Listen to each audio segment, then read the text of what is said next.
First Energy operates 20 power plants in the Northeast United States that produce nearly 70 million megawatt hours of electricity each year for over 4 million residential, commercial, and industrial customers. Over half of First Energy's electricity is produced by using coal, compared to about 60% nationwide. Let's see how electricity is generated from coal by taking a virtual tour of a coal-fired power plant, similar to those operated by First Energy. This plant has 3 generating units that produce more than 2,000 megawatts of electricity. At full capacity, this one power plant can produce enough electricity to supply the needs of 1.5 million homes and businesses. Generating electricity requires a fuel source. At this plant, the fuel source is coal, which arrives mainly by a barge but also by rail and truck. Each barge delivers 1,500 tons of coal, enough to keep the plant running for a couple of hours. The plant uses about 21,000 tons of coal each day, so over 1 million tons of coal is stockpiled next to the plant. A device called a stacker reclaimer scoops coal onto a quarter-mile long conveyor that can transport up to 900 tons of coal into the plant each hour.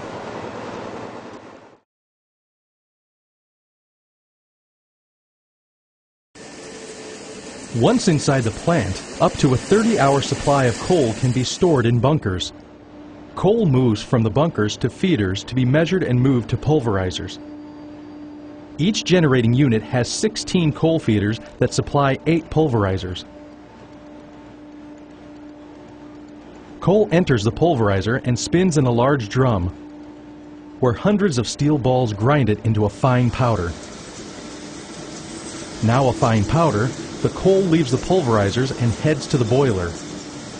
About 335 tons of coal can be pulverized per hour. Large fans add warm air to the powdery coal and blow it into the boiler. The boiler has miles of tubes filled with high-quality water.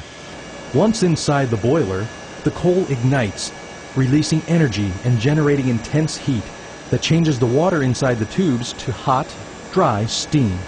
The temperature of the steam is now about 1,000 degrees Fahrenheit. This process generates thermal energy, which is transformed to mechanical energy at the turbine, which is the next stop on our tour.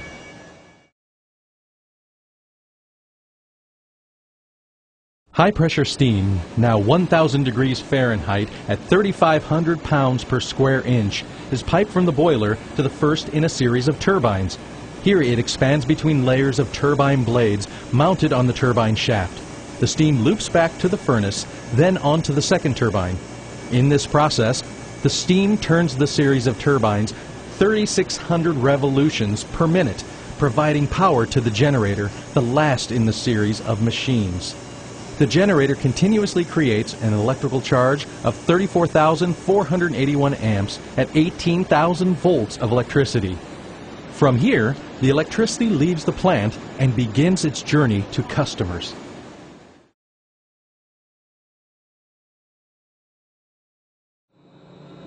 After the steam has been used to create electricity, it is exhausted from the turbine and sent to a condenser to be changed back into water. Inside the condenser, steam passes over the outside of pipes filled with chilled water from the cooling towers. The steam condenses to water and returns to the boilers to repeat the steam generating process over again. As the steam condenses, the chilled water inside the condenser pipes becomes warm from the heat of the steam, so it is sent to a cooling tower. These particular towers are called natural draft cooling towers, which are designed with no moving parts. Inside, the water splashes over a series of baffles, which breaks up the water into small droplets. These droplets mix with air from the open bottom of the tower, evaporating some of the water and cooling the rest by as much as 27 degrees. The newly chilled water returns to the condenser to repeat the process of cooling more steam.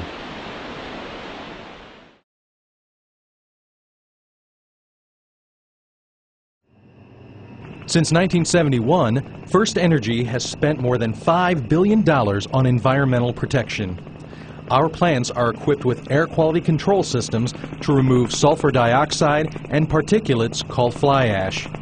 Fly ash is removed by a mechanical process, and sulfur dioxide is removed with a chemical reaction using lime. These processes take place in large ductwork scrubber trains located between a unit's boiler and its chimney. Boiler gases pass through scrubbing vessels and are sprayed with slurry, a mixture of water and lime. The sulfur dioxide particles and other pollutants are absorbed by the slurry and fall to the bottom of the vessels. A fan releases the cleansed gases through the chimney. By the time this happens, more than 99% of particulates have been removed, as well as 92% of sulfur dioxide. A plant similar to this one can remove over 400,000 tons of sulfur dioxide each year.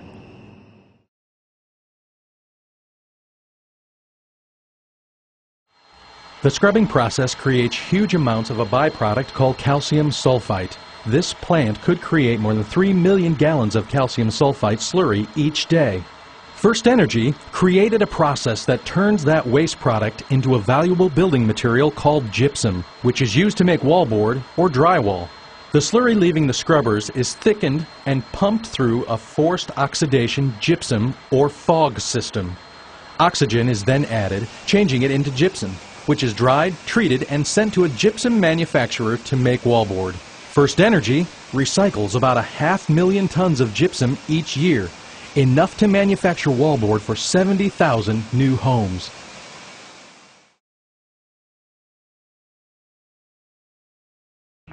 Precipitators are another method of extracting coal ash, also called fly ash, which can be recycled or deposited in landfills.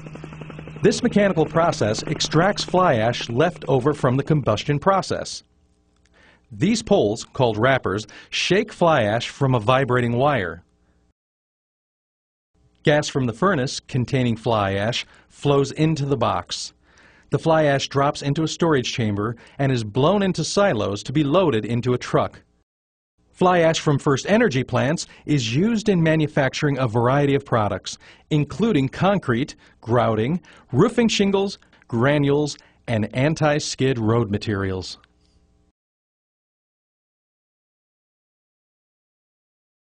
First Energy also uses selective catalytic reduction technology, or SCR, to reduce nitrogen oxide emissions.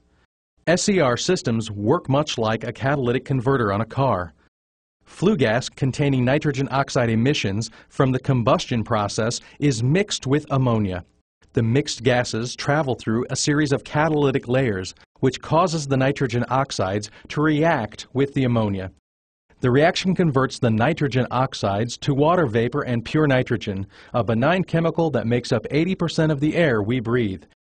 Both elements are returned to the environment through the station's stacks. Now that we've taken a look at how electricity is produced and some of the environmental control protection systems used at our plants, let's take a look at how the electricity is delivered to our homes and businesses.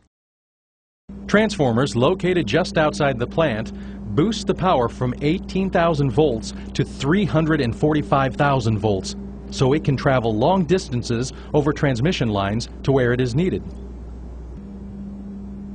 Substations located along the path reduce the voltage so it can be moved along distribution lines attached to the utility poles. As the electricity nears customer locations, transformers on poles step down the power for use in homes and businesses. We hope you enjoyed seeing how electricity is produced at First Energy, where our energy is working for you.